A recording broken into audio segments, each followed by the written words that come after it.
Buenos días, muchachos. Bienvenidos. Gracias por conectarse. Buenos días, maestro. Buenos días. Vamos a dar un minuto más para que se acaben de conectar sus compañeros e iniciamos la sesión del día de hoy.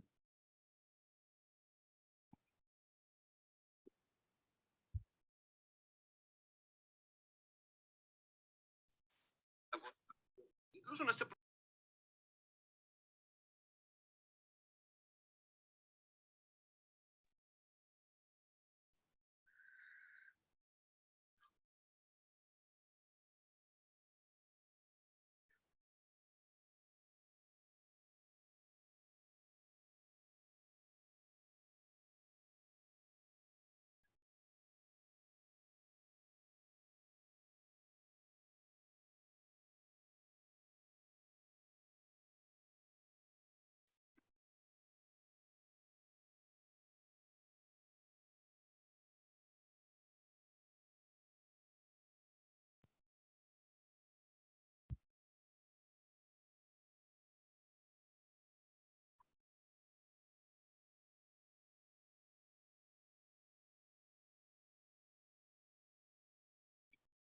Muy bien. De nueva cuenta, bienvenidos, muchachos. Gracias por conectarse. Vamos a iniciar la sesión del día de hoy.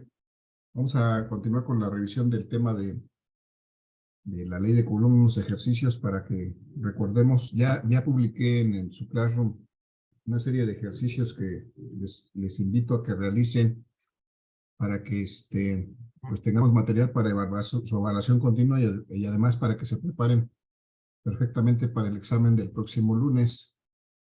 Entonces, el día de hoy vamos a terminar de hacer este ejercicio de ley de Coulomb. Vamos a hacer uno, a tratar de hacer otro y vamos a revisar rápidamente lo que es el campo eléctrico, que es muy simple y muy relacionado con la cuestión de la fuerza, muy parecido.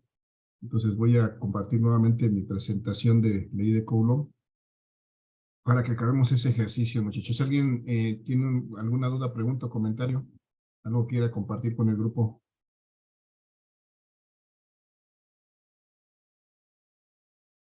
Muchachos, ¿no hay? No, profe.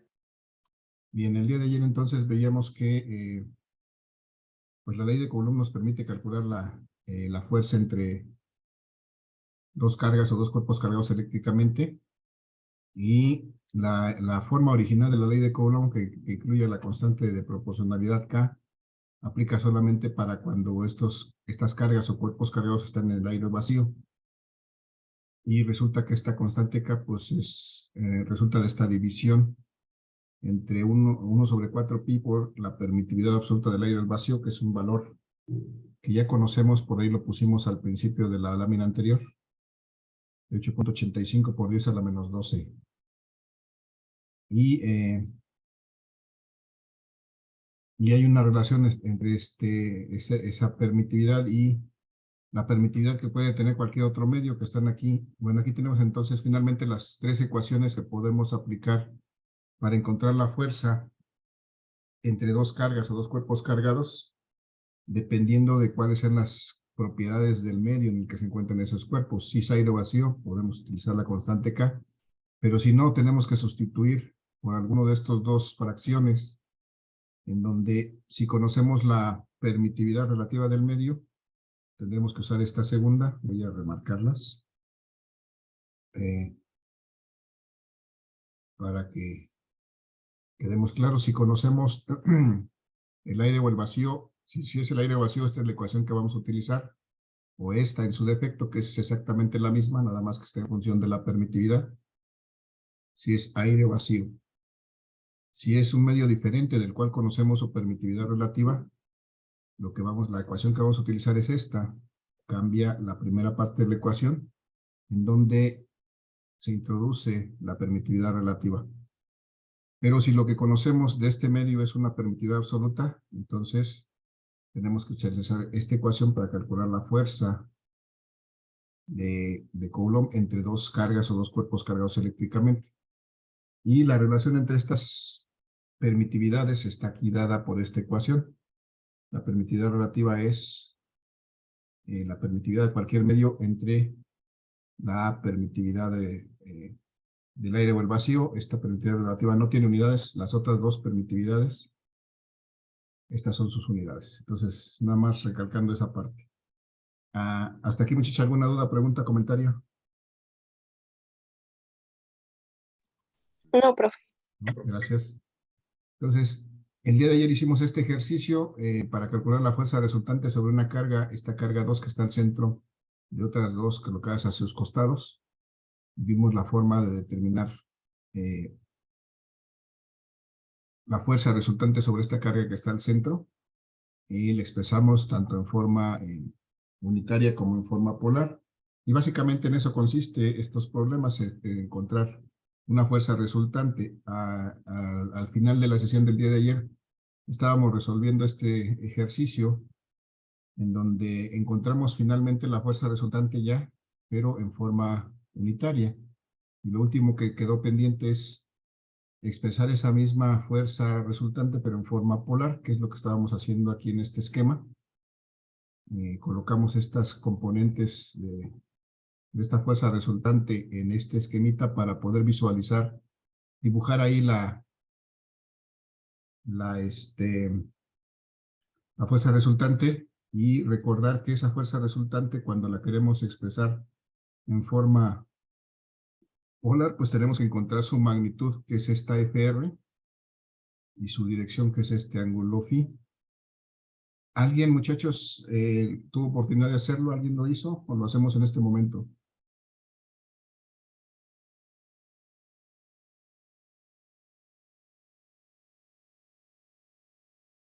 ¿Alguien me puede contestar?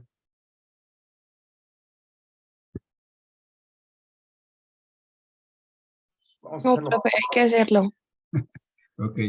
Entonces, ¿qué vamos a hacer aquí, muchachos? Si vemos esta FR, la magnitud de esta FR, de esta fuerza resultante, pues va a ser, si nosotros colocáramos estos componentes, se forma un triángulo, y esto que es la FR es la hipotenusa de ese triángulo. ¿Y cómo calculo la hipotenusa de un triángulo rectángulo? ¿Qué utilizo? La raíz cuadrada de los catetos. Ajá.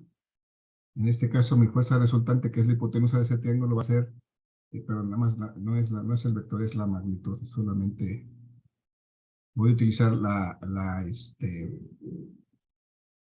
el teorema de Pitágoras, porque ese es el que me permite calcular la hipotenusa del triángulo. Y lo que tengo que hacer es la suma de los cuadrados de los catetos, y los catetos son las componentes de este vector en forma unitaria, que son menos 53.8 newtons, que es la componente en X, al cuadrado. Y a eso le voy a sumar 53.8, no son 538, ¿verdad? No 53.8. Bueno, no le hagan caso al punto. 538 newtons al cuadrado. Muchachos, si me ayudan con esta operación, ¿cuánto es menos 538 al cuadrado?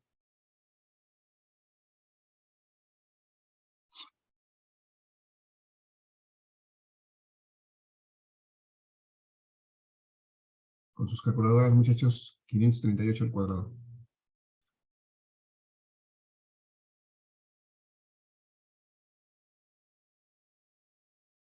$289,444. 289,444, ¿me dijiste? Sí, sí, sí.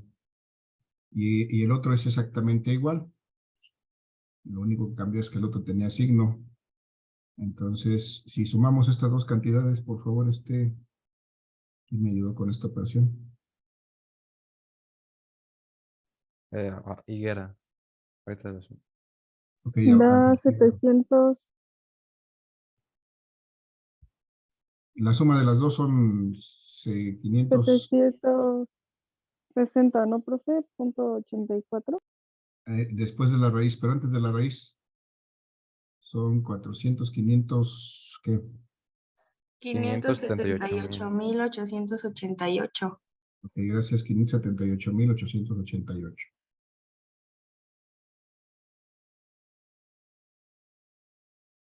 Y la raíz ahora sí me dan, dijeron que son 760,84. Ok, gracias, 760.84. Bien, esto que acabamos de calcular es la magnitud de mi fuerza resultante. La magnitud es esta cantidad que está aquí. Lo que me hace falta es calcular este ángulo. Este ángulo, decíamos, lo medimos desde el eje X positivo que estoy marcando aquí en este momento hasta donde está inclinado este vector, pero este ángulo de esta fuerza resultante no lo podemos calcular directamente, porque con los datos que tenemos solamente podemos calcular este que estoy marcando ahorita con verde, este ángulo teta. Ese sí lo podemos calcular en este momento. ¿Cómo podemos calcular ese ángulo teta, muchachos? ¿Cuál es la ecuación que usamos para calcular este ángulo teta? ¿Se acuerdan? ¿A qué es igual este ángulo teta? Es un ángulo interno de este triángulo. Vale 45, ¿no, profe? En este caso específico sí, pero ¿cómo lo calculamos? Es dividiendo el cateto opuesto entre el cateto adyacente. Ajá. ¿Y qué le aplicamos? ¿Qué función le aplicamos? Arco tangente.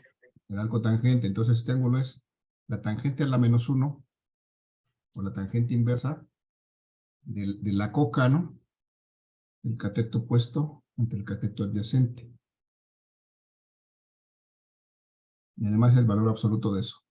Entonces la tangente a la -1 del cateto opuesto. ¿Cuál sería el cateto opuesto de en este caso? ¿Cuánto vale el cateto opuesto? Si este es el ángulo que yo quiero encontrar, este ángulo teta, el cateto opuesto, corresponde a esta componente, la componente en Y, 538.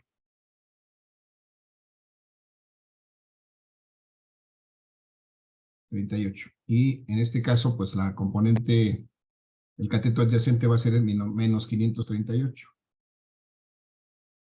Y estas barritas que puse a los costados me dicen que es el valor absoluto.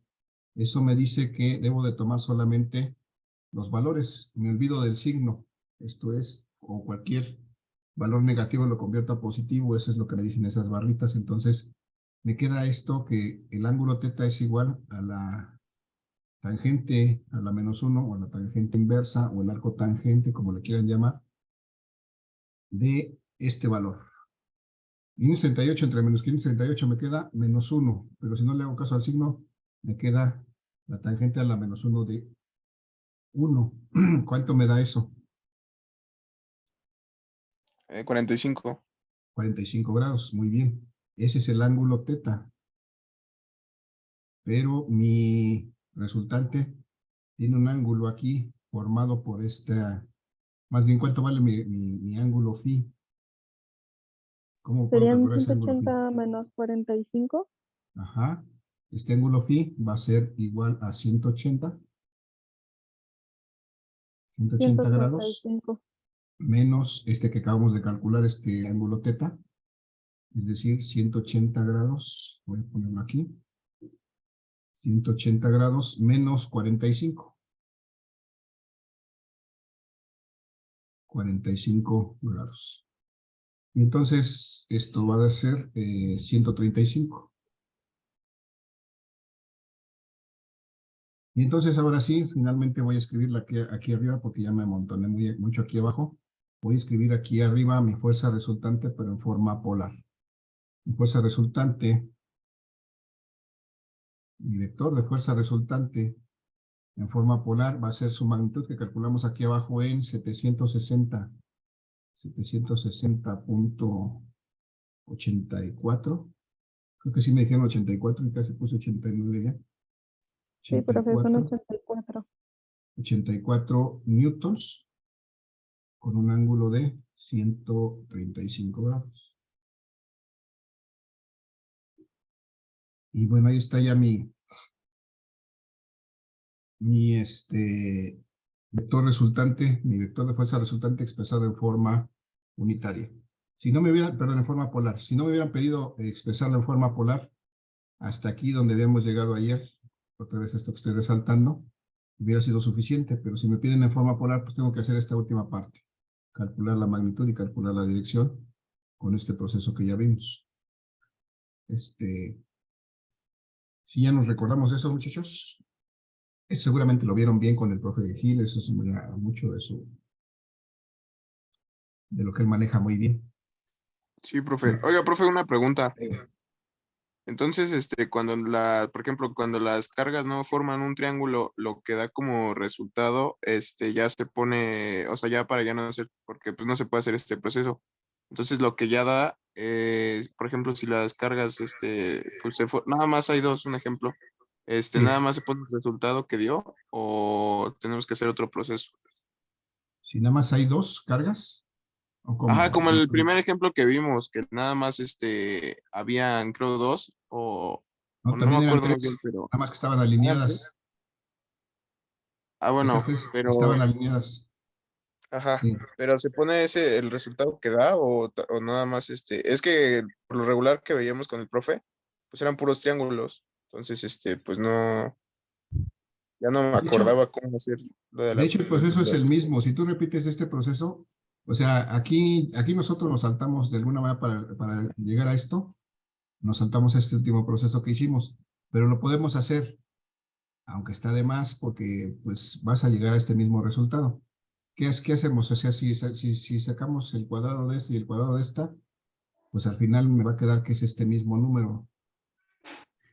O sea, si hacemos ese proceso que acabamos de hacer ahorita, a esta misma cantidad que obtuvimos ayer, vamos a llegar a esto mismo. Y si sacamos después la tangente de estas dos cantidades, pues vamos a llegar a que eso nos va a dar 0. Entonces, pues vamos a pasar. O sea, el proceso se aplica exactamente igual, nada más que aquí de alguna manera lo veíamos, porque en este caso cuando los vectores están sobre la misma línea, pues es más simple determinar la dirección. Simplemente cuando yo lo dibujo aquí ya me doy cuenta de la dirección, ya no necesito hacer ningún cálculo. Pero si lo hago el cálculo, pues también me da. Y si lo hago exactamente como lo acabamos de hacer ahorita, se puede hacer y vamos a llegar a lo mismo, nada más que el día de ayer lo simplificamos. Pero vamos a hacer un último ejercicio, al menos a plantearlo así, no así. Y cualquier otra disposición me va a dar, siempre me va a dar un triángulo, efectivamente. Y voy a encontrar con el mismo proceso las cargas. Aquí lo importante, a lo mejor, el cálculo ¿cómo se llama? Es mecánico. Lo importante siempre, al principio, es definir las direcciones de estos campos eléctricos para poder vislumbrar dónde está tu resultante, ¿no? No sé si Kevin, si te aclaré la situación. Sí, profe, muchas gracias. ¿Sí? Ok, vamos a plantear nada más ya no lo vamos a resolver, ahí se los dejo para que lo resuelvan. Les voy a compartir algunos videos donde están estos ejercicios resueltos de este mismo año, o sea, de estas mismas clases con otro grupo, o del año pasado que tengo también por ahí en mi canal de YouTube. Se los voy a compartir. Ahorita vamos a plantear, ya nada más para terminar con esto, vamos a plantear este caso. Vamos a suponer ahora que en este caso tengo esta disposición de cargas y tengo aquí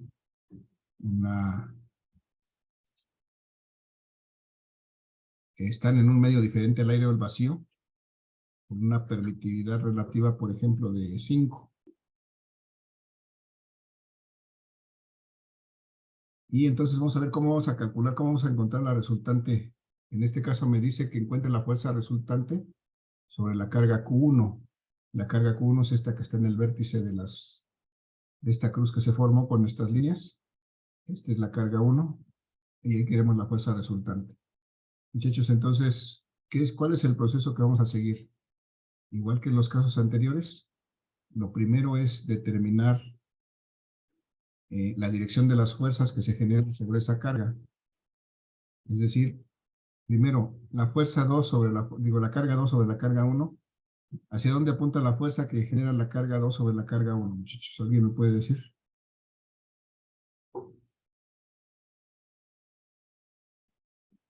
La carga 2 sobre la carga 1. ¿Hacia la derecha? Hacia la izquierda. Chéquenle bien, las dos son positivas. Entre ellas hay repulsión. Y como me interesa el efecto sobre la carga 1, quiero ver qué haría la carga 1 por efecto de la carga 2, ya que está siendo Hacia la repelida. izquierda. Se van a Hacia la repeler. izquierda. Y es a la izquierda, ¿no? Entonces, ese es precisamente la dirección que le voy a dar a la fuerza que la carga 2 ejerce sobre la carga 1. Muy bien. Ahora hago el mismo análisis con la carga 3. La carga 3 es positiva, la carga 1 también es positiva, y me interesa el efecto de la carga 1 sobre la carga 3. ¿Hacia dónde se movería la carga 1? Hacia abajo. Por efecto de la carga 3. Chécale, Citlali, que Hacia Hacia arriba. Como hay Sí, perdón, repulsión, que le iba a decir Q3. y me interesa el efecto de la 3 sobre la 1, entonces la 1 trataría de moverse hacia arriba por efecto de la 3 que le está repeliendo, y entonces aquí estaría, en esta dirección estaría la fuerza que la carga 3 ejerce sobre la carga 1. Y ya teniendo esas dos fuerzas, pues ya puedo, para empezar, dibujar su resultante. ¿Cómo dibujaría su resultante, muchachos? Completando sus paralelas. Completando sus paralelas. Es decir, esta es una paralela a la primera fuerza aquí en la punta de la otra. Esta es una paralela a esta, a la otra fuerza en esta. Y ahí, donde cruzan las paralelas, ahí sé que puedo trazar mi fuerza resultante. Estaría el origen común de las dos hasta este punto donde cruzan las paralelas. Y esta sería mi fuerza resultante, que es lo que trataría yo de encontrar. Mi fuerza resultante es un vector. Y bueno, vamos a recordar nuevamente, si tengo que calcular esta fuerza resultante, que es un vector, ¿a qué va a ser igual esta fuerza resultante?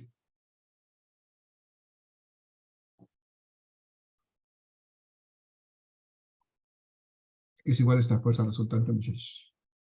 A la suma de las otras dos fuerzas. A la suma de las otras dos fuerzas. Tengo que sumar la fuerza 2,1 en forma de vector y sumar la fuerza 3,1 en forma de vector. También. Y ya está. Lo que tengo que hacer, lo demás es mecánico. Tengo que expresar mis fuerzas, mi fuerza 2,1 en forma de vector, es decir, encontrar su magnitud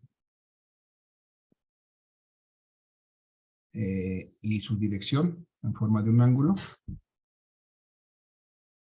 Y luego encontrar la magnitud de la fuerza 3,1. Pero encontrar la magnitud de la fuerza 3,1 y su dirección en forma de otro ángulo diferente. Este es un ángulo, vamos a llamarle θ1 y es un ángulo θ2. Ahora, nada más voy a plantear, no lo vamos a resolver completo, ya se les va a quedar ahí también de ejercicio, para que podamos ver la parte del tema de campo eléctrico.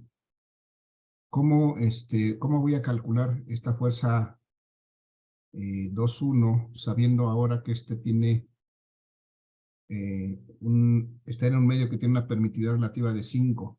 ¿Cuál es la ecuación que puedo utilizar para calcular esta fuerza? ¿Cómo la debo de expresar? ¿Alguien me puede decir?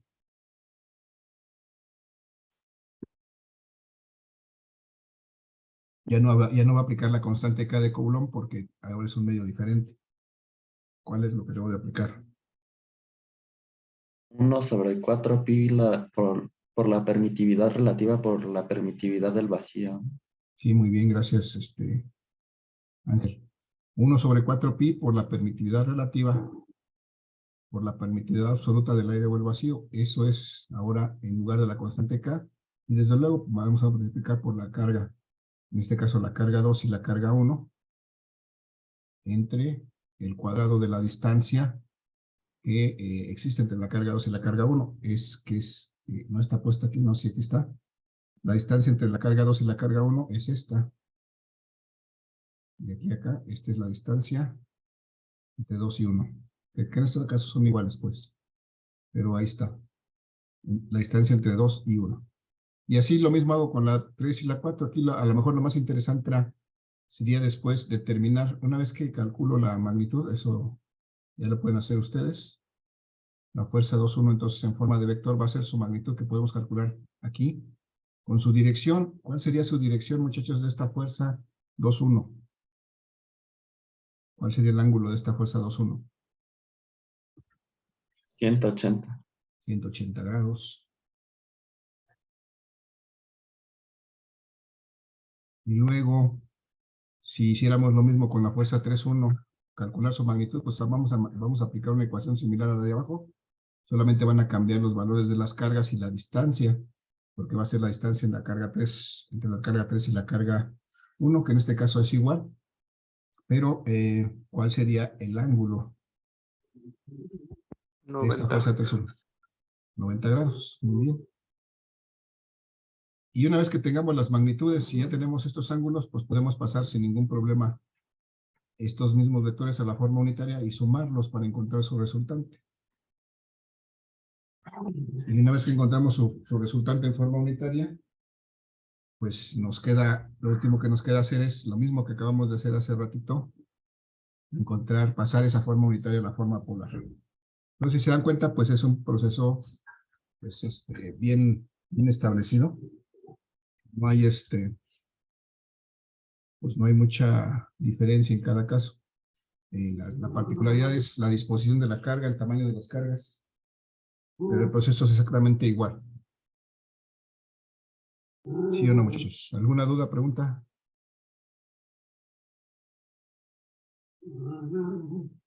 ¿Cómo que 90 en F31? No te, Yo también oí, tengo esa Jaciel, ¿qué me misma duda. dices? ¿Cómo que 90 en la F31? 90 grados Nosotros, F31. ajá, ¿por qué 90? Si observas aquí, Jaciel, espérame, déjame, es que está aquí. Mi guardián se puso loco. El ángulo que estamos, la forma que estamos viendo el ángulo es, recuerda que siempre los ángulos se miden desde el eje X positivo. Si pusiéramos aquí y ubicáramos estos dos vectores en un sistema de referencia, en un plano cartesiano, veríamos que esta fuerza 3-1 es su ángulo, que estoy remarcando en verde, no sé si lo ves ahorita. Pero Sí. no el 1 es el que está abajo. Bueno, 3, 1 es el que está ahí y el 3 está más abajo, ¿no? El 3 está más abajo, sí, pero la fuerza que genera la 3 sobre la carga 1 es esta que marcamos aquí arriba, es esta. Tiene esta dirección, va hacia arriba. Y esta dirección hacia arriba aquí corresponde a este ángulo de 90 grados.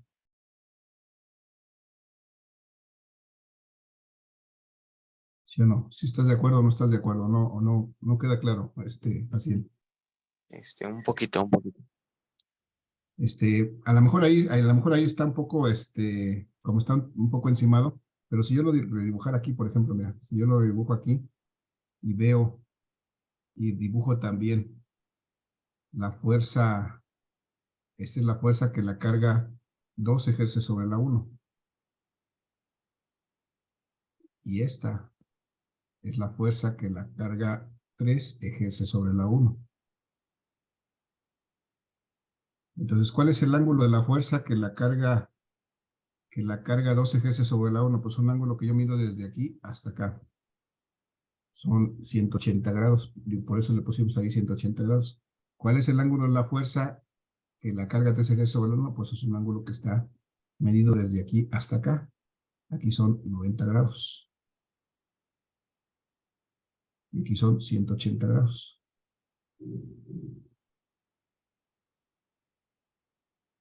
No sé si ya aclaramos así con eso o sigue estando oscuro, turbio. No, sí, profe. ¿Sí? Sí, sí, gracias. De ahí salen esos valores de 90 y 180 grados. ¿Sale, muchachos? Entonces, pues salvo su mejor opinión, voy a dejar esto así planteado. Ya ustedes lo terminan. Y vamos a pasar a la parte de campo eléctrico. Aquí les dejo unos de esos ejercicios que les propuse por ahí. Generalmente salen dudas con respecto a estos. A lo mejor para ustedes no, pero les dejo aquí la propuesta de solución de estos ejercicios. Pero me voy a pasar, aprovechando lo que nos queda, a revisar rápidamente el tema de campo eléctrico.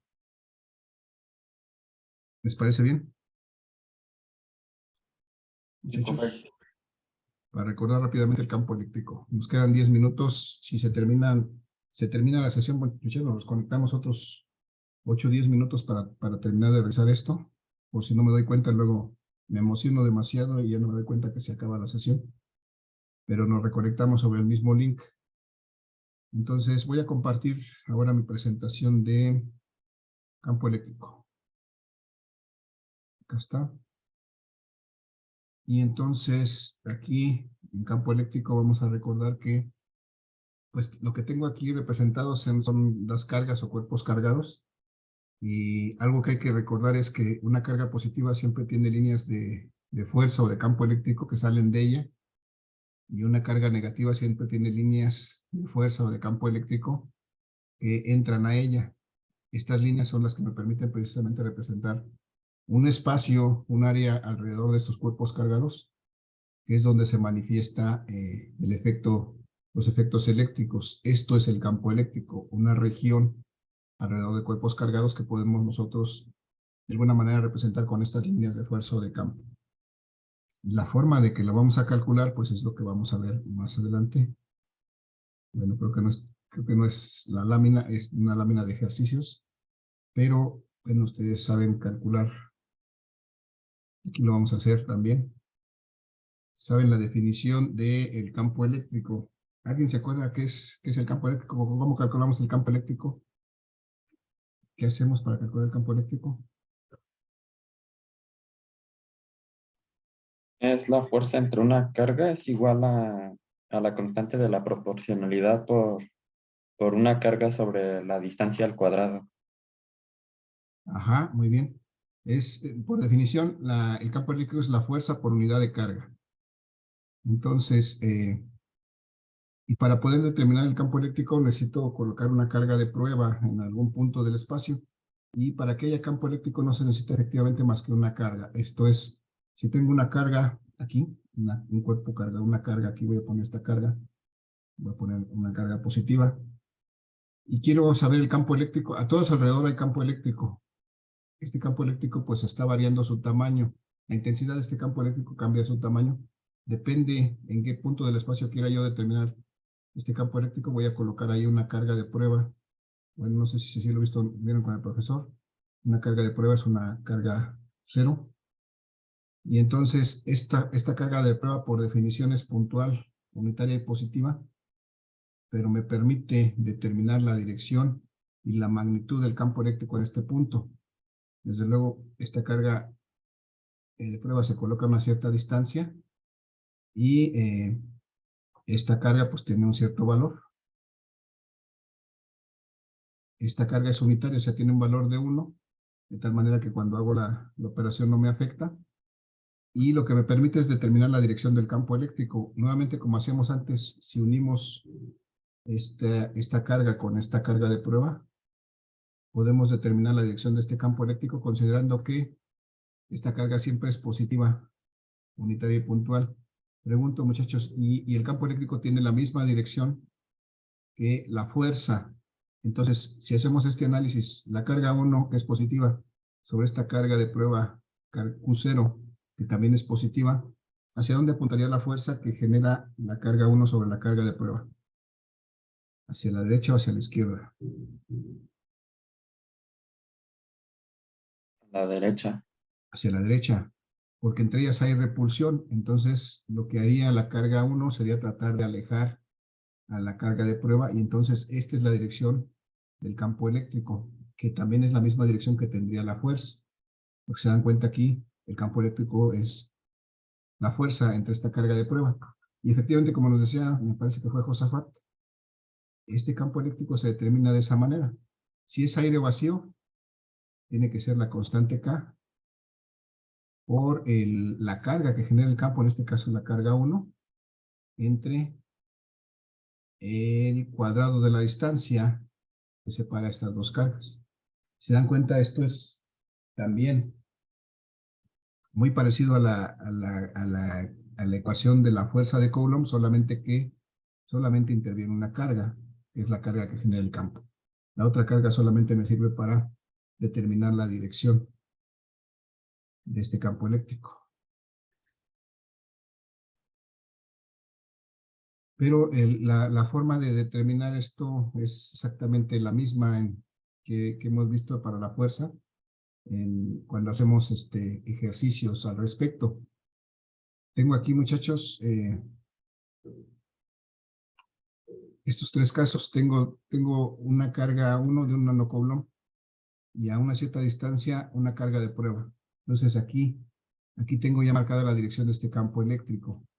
Pero si es aire vacío, debo de recordar que el campo eléctrico lo debo de determinar como dijimos, como dijo hace rato, con la constante K, la carga 1, y el cuadrado de la distancia que separa a la carga 1 de la carga de prueba. Aquí, esta es la carga de prueba, esta es la Q0. Esto es aire vacío, pero si fuera un medio en el que conocemos su permitividad relativa, entonces esta ecuación cambia, porque el campo eléctrico ahora lo vamos a determinar con esta relación que ya nos dijeron hace exactamente un momento, 1 sobre 4pi por la permitividad relativa, por la permitividad del aire o el vacío, multiplicada por la carga que produce el campo entre el cuadrado de la distancia que separa a la carga de la carga de prueba que está puesta aquí y que nos permite determinar la dirección de este campo eléctrico 2. Y finalmente, en la parte de abajo, en la tercera imagen, lo que tenemos es una permitividad absoluta de un medio diferente al aire o al vacío, de tal suerte que para calcular la intensidad de campo eléctrico en este caso, vamos a utilizar esta ecuación. 1 sobre 4pi por la permitividad absoluta de ese medio, por la carga que produce el campo eléctrico entre el cuadrado de la distancia que separa a esta carga de la carga de prueba que está en este punto, que nos permite determinar la dirección de este campo eléctrico. Entonces, estas tres ecuaciones, muchachos, si se dan cuenta, son exactamente, bueno, muy parecidas a las que vimos antes para la ley de Coulomb, con la particularidad de que en este caso solamente interviene una carga, es decir, solamente se necesita una carga para generar campo eléctrico, no dos. Okay, con que existe una carga, habrá un campo eléctrico, una intensidad de campo eléctrico a su alrededor, que podemos determinar mediante cualquiera de esas tres ecuaciones. Esto es para aire vacío. Las dos de abajo, para cualquier otro medio, depende si conocemos la permitividad relativa o la permitividad absoluta de ese medio. ¿Alguna pregunta, muchachos? ¿Alguna duda con respecto a esto?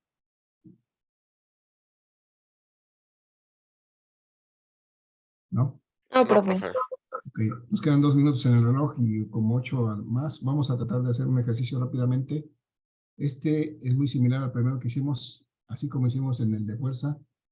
Aquí se resolvería este. Vamos a hacer uno más interesante como este. Porque a ver qué tanto podemos avanzar. Tengo aquí una disposición de cargas que como está aquí se ve más claramente en la parte de abajo.